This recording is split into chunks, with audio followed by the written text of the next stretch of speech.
ሰላም ጤና ይስጥልን ተመልካቾቻችን ከአንከር ሚዲያ ዝግጅት ክፍል ያክብሮ ሰላምታችንን እናቀርባለን። በወቅታዊ የአገሪው ሁኔታ በአጠቃላይ በአማራ ክልል እየተካሄደ ስላለው የሉና ተጋድሎ የአማራ ፋኖ ብሔራዊ ንቅናቄ የህዝብ ግንኙነት ክፍል ኃላፊ አርበኛ አስረስ ማረ ዳምጤ መስመር ላይ አግኝቻለሁ። በጣም አመሰግናለሁ አርበኛ አስረስ ማረ ዳምጤ። እንደው በቀጥታ በተለይ አሁን ሸዋ ላይ እንደምንሰማው ከሆነ ወደ አዲስ አበባ ፋኖ ሰብሮ ይገባል በሚል ስጋት ከወዲሁ ሳይቃጠል በቅጠል ቀድሜ ላዳክማቸው እዛው ባሉበት በሚል መሪዎቹ ላይ ያነጣጠረ ቀደም ሲል አንተም እንዳልከው በኤሊት ፎርስ በባራይል በኮማንዶ በሪፐብሊካን ጋርድ አሉኝ የሚላቸውን ኃይሎች ሁሉ አሰልፎ የተዋጋበት ጦርነት እንደሆነ ይታወቃል። እንግዲህ እናንተ ከዚህ ጦርነት ማብቂያ በኋላ ምንድነው የምትጠብቁት? ጎንደር፣ ሸዋ እነዚህ ጦርነቶች ውጤታቸው ምን እንዲሆኑ ነው በመጨረሻ የምትጠብቁት? ቀድም እንዳነሳውልህ አገዛዙ በተለይ ከፍተኛ ፍርሃቱና መርበድበድ ውስጥ በመግባቱ ምክንያት በዋናነት የአማራ ፋኖ ብሔራዊ ንቅናቄ በዚህ ፍጥነት ድርጅታዊ ቁመና ይዞ ለውጊያ ብቁ ሆኖ በአንድነት ይሰለፋል ብሎ ማሰብ አልቻለም ነበረ። ይሄ ከፍተኛ ቅዠት ውስጥ ከቶታል። አገዛዙ አቅዷቸው የነበሩ የጥፋት ፕሮጀክቶችን ሁሉ መልሶ እንዲከልስ አድርጎታል። በዚህ ምክንያት ከፍተኛ ፍርሃት ውስጥ በመሆኑ በተለይ ኤሊት ፎርሱን ሸዋ ላይ በማጠራቀም ከጎንደር አቅጣጫ በጎጃምና በወሎ አዋሳኝ ቦታዎች አባይ ሸለቆን ተከትሎ ወደ አዲስ አበባ የሚወስዱ መንገዶችን ደራ፣ ወግዲ፣ ሸበልበረንታና ሌሎች የተጠቀሱ ቦታዎች አካባቢ ነው ከፍተኛ የኃይል ስምሪት አድርጎ የነበረው። ይሄ በእርግጥም አገዛዙ ፍርሃት ውስጥ መሆኑን በሚገባ የሚያመላክት ነው። በሌላ በኩል ራሱ በፈጠረው የጦርነት ትርክት ከሌሎች የቀጠናው ኃይሎች ጋር የለየለት ጦርነት ውስጥ እገባለሁ የሚል አንዳንዴ በተዘዋዋሪ አንዳንዴም በይፋ እየተነገረ ያለ በመሆኑ የቀጠናው ኃይሎች ትብብር አድርገው ሙሉ በሙሉ ያስወግዱኛል የሚል ፍርሃት ውስጥ በመሆኑ ያደረጋቸው ናቸው የሰሞኖቹ ተጋድሎች። ይሄ ተጋድሎ በእኛ በኩል ተጠናክሮ ነው የሚቀጥለው። በአዲስ እቅድ፣ በአዲስ አወቃቀር፣ በራሳችን የዘመቻ ፕላን ለአንዴና ለመጨረሻ ጊዜ አገዛዙን ለማስወገድ የሚደረጉ ወታደራዊ እንቅስቃሴዎች ይኖራሉ። ስለዚህ የተለየ ተጋድሎ በአዲስ የአንድነት መንፈስ የተሻለ ውጤት፣ የተሻሉ ስትራቴጂካዊ ድሎች አንድ ቦታ፣ ሁለት ቦታ፣ ሶስት ቦታ ሳይሆን በተቀናጀና በተደራጀ መንገድ ለመጨረሻው ድል የሚያበቁ ተጋድሎች መደረጋቸው ይቀጥላሉ። አርበኛ አስረስ ሰሞኑን የአማራ ፋኖ ብሔራዊ ንቅናቄ የምህረት አዋጅን በተመለከተ ይፋ ያደረገው ነገር አለ። በተለያዩ አውደ ውጊያዎች የሚማረኩ እጅ የሚሰጡ የሚሊሻና የአድማ በታኝ አባላት በትክክል ነገራቸው ኤርትራ ወታደሮች የሻቢያ ወታደሮች ናቸው እየተዋጓቹ ያሉት በሚል የማዘናጋትና የማወናበድ በዚህም ለአማራ ህዝብ ሁሉና እንሰዋለን የሚሉ ሚሊሻዎች ከፊት እንዲመጡ ከፍተኛ የፕሮፓጋንዳ ስራ ተሰርቷልና ከዚህ አንጻርስ ይሄ የምህረት አዋጁን በተመለከተም አንድ ላይ እንድትመልሰው ነው። እነዚህ ሚሊሻዎችና አድማ በታኝ ናቸው በአሁኑ ሰዓት ለአብይ አህመድ በአማራ ክልል ለመቆየት እንደ እድሜ ማራዘሚያ እየተጠቀማቸው የሚገኘው። ከምህረት አዋጁ ጋር ለነዚህ አካላት የምታስተላልፉት ጥሪ ምንድነው? የምህረት አዋጁን በተመለከተ እዛው አዋጁ ላይ በዝርዝር አስቀምጠነዋል። የምህረት አዋጁን ማውጣት ያስፈለገበት ምክንያት አተገባበሩ፣ የምህረት አዋጁን በማስፈጸም ረገድ እነማን በተዋናይነት ይሳተፉበታል፣ ማን ምን አይነት ኃላፊነት አለው የሚለውን በዝርዝር ስለተቀመጠ አድማጮች እሱን እንዲያነቡት መጋበዝ ፈልጋለሁ። ሆኖም አብይ አህመድ በዋናነት ኢትዮጵያውያንን እርስ በርስ አንደኛውን ብሔር ከሌላኛው ብሔር፣ አንደኛውን የፖለቲካ ኃይል ከሌላኛው የፖለቲካ ኃይል ጋር በማጋጨት ከዛ አለፍ ሲልም ደግሞ አንድ አካባቢ ላይ ወይ በአንድ ብሔር ልጆች መካከል ግጭት በመፍጠር እድሜውን ማራዘም የሚፈልግ እንደሆነ በተለያዩ ቦታዎች ካደረጋቸው እንቅስቃሴዎች መገንዘብና መረዳት ይቻላል። ለምሳሌ በኦሮሚያ ክልል ብትሄድ ታጣቂ ኃይሎችን ያደራጃል። ጋሸና ሲርና ምናምን በሚባል አደረጃጀት ውስጥ አዳዲስ ኃይሎችን ይፈጥራል። በሌላ በኩል ሚሊሻና ልዩ ኃይል ያደራጃል። ትግራይ ብትሄድ የሰላም ኃይል ወይ ሀራ መሬት የሚባል ኃይል አደራጅቶ ስፖንሰር አድርጎ ከፋኖ ጋር ጭምር አዋግቶታል። እንደገና ወደ አማራ ክልል ሲመጣ ደግሞ በራሱ መንገድ ሌላ የፋኖ ሴክት መፍጠር ስላልቻለ ነባሩን የሚሊሻና የአድማ ብተና ስያሜ በመጠቀም ወጣቶችን ከተለያየ ቦታ በማፈስ በማጠራቀም ከፋኖ ጋር እንዲዋጉ እርስ በርስ እንዲዋጉ በማድረግ ነው እድሜውን ማራዘም የሚፈልገው። ስለዚህ ይህንን ታሳቢ በማድረግ ይህ አገዛዝ ለሁሉም አማራ ህልውና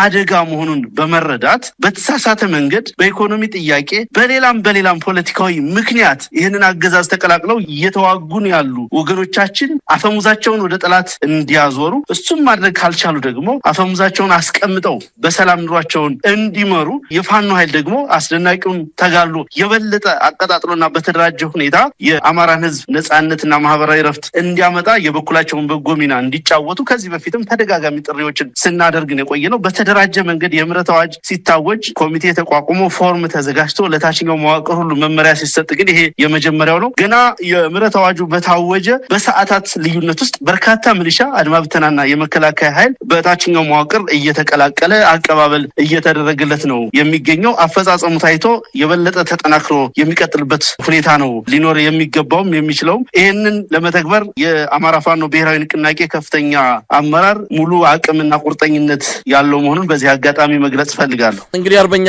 አስረስ ዳምጤ አሁን ወደ እናንተ ገፍቶ የመጣው ጥያቄ አብይ አህመድ የአማራ ፋኖ ብሔራዊ ንቅናቄ መመስረቱን ተከትሎ በእኛ የመረጃ ምንጮችም እንዳረጋገጥ ነው አንድ ነገር ማድረግ ተፈልጓል። ይሄ አንድነት ከምንም ጊዜውም በላይ ሊያጠፋው እንደሚችል አውቆታል። ለዚህም የተለያዩ ነገሮችን መፍጠር ነበረበት። አንድም በትግራይና በኤርትራ ላይ ጦርነት በመክፈት የፋኖን አቋም በህብረተሰቡ ዘንድ ምን አይነት እንደሚሆን ማየትና ማጋለጥም ይፈልጋል። ስለዚህ እነዚህ አካላት ላይ ጦርነት በሚከፈትበት ጊዜ ፋኖ ከማን ጋር ነው የሚሰለፈው? ምን አይነት አቋም ሊወስድ ይችላል? ይሄ በሀገር የመጣ ጉዳይ ነው። በሀገር ሲመጣ አንድ ላይ አብረን እንቆማለን የሚል ከወዲሁ ብልጽግና ዲጂታል ሰራዊት አማካኝነት እንዲህ አይነት አጀንዳ ቅርጽ ተይዞለት በከፍተኛ ደረጃ ሊደምቅና እንዲጎላ እየተደረገ ነው። እውነት አብይ አህመድ የማይቀር ጦርነት እየመጣ እንዳለ እየሰማን ነው። ወደ ሰሜንም ጦሩን እያጓጓዘ ነው። እንደሚሉትም ከሆነ ከጎንደር የምናስወጣው ለሰሜኑ ጦርነት ነው እያሉ ነው። ፋኖ ምን አይነት አቋም ሊኖረው ይችላል? አብይ አህመድ ከነዚህ አካላት ጋር ጦርነት ቢገጥም ፋኖ አሰላለፉ ምን ሊሆን ይችላል? አመሰግናለሁ መሳይ። አንድ ነገር መናገር የሚቻለው የሚገባውም የአማራ ህዝብ ጣቱን የሚጠባ ህጻን ልጅ አይደለም። ማየት ይችላል፣ ማስተዋል ይችላል። እያንዳንዱን አርሶ አደር መኖሪያ ቤቱ ላይ እያለ የጨፈጨፈው ከመቀሌ የሚተኮስ መድፍ አይደለም፣ ከአስመራ የሚወነጨፍ ድሮን አይደለም። ይልቁንም በየጓሯችን፣ በየቤታችን፣ በየቀያችን፣ በአምልኮ ቦታ፣ በእርሻ ቦታ፣ በመንገድ ላይ፣ በገበያ ቦታ፣ በሌሎች ማህበራዊ ኢኮኖሚያዊ እንቅስቃሴዎች ላይ እያለ ህፃናትን፣ ወጣቶችን፣ ሴቶችን፣ አረጋውያንን ሳይለይ እየጨፈጨፈ ያለው አገዛዝ እዚሁ ደጃችን ላይ ነው ያለው። ይሄንን አገዛዝ በማስወገድ ህልውናችንን ማስከበር ከምንም በላይ ቀዳሚው አጀንዳችን ነው። እያንዳንዱ እንቅስቃሴያችን የሚቃኘው ከአማራ ህዝብ ዘላቂና ሁለንተናዊ ምሉዕነት ያላቸው መብቶች መሰረት ነው። እነኚህ መብቶች እነኚህን ጥያቄዎች በማይሸራረፍ መንገድ ኮምፕሮማይዝ በማያደርግ መንገድ ኢትዮጵያ ውስጥ የሚኖሩ አጠቃላይ የኃይል አስተላለፎችን፣ ትብብሮችን እንቃኛለን፣ እናያለን። እዚህ ላይ አሁንም አገዛዙ ደጋግሞ ትርክት ለመገንባት የሚያደርገውን እንቅስቃሴ የፋኖን ተጋድሎ በሁለተኛነት በተላላኪነት በአጀንዳ ተቀባይነት ለመፈረጅ የሚደረግን የጠላት አጀንዳ በማራገብ የተጠመዱ ወገኖች ደጋግመው እንዲያስቡበት የምፈልገው ነገር በዚህ ሰዓት ከአማራ ህዝብ የህልውና ትግል አጀንዳ የሚቀድም ምንም አይነት አጀንዳ እንደሌለ አይደለም። ለኛ ለቀጠናው ኃይሎችም ከዚህ የበለጠና የከፋ አጀንዳ እንደሌለ መታወቅ አለበት። በእርግጥ አብይ አህመድ ኢትዮጵያ ውስጥ ካሉትም ጋር ሆነ ከውጭ ካሉት ኃይሎች ጋር እንቅስቃሴ የሚያደርገው ጦርነቱን ቀጠናዊ ለማድረግ የሚፈልገው የፋኖን ተጋድሎ መቋቋም ስላልቻለ ወይም ደግሞ የአማራን ህዝብ የህልውና አደጋ በከፋ ሁኔታ ለማስቀጠልና የአማራን ህዝብ በባርነት ለመያዝ ያደረገውን ወታደራዊ ስምሪት በጠንካራ ምከታ ስለቆመ በጠንካራ ብሔራዊ ንቃት እና አስተውሎት ስለተመከተ ይሄንን አጀንዳ በሌሎች አጀንዳዎች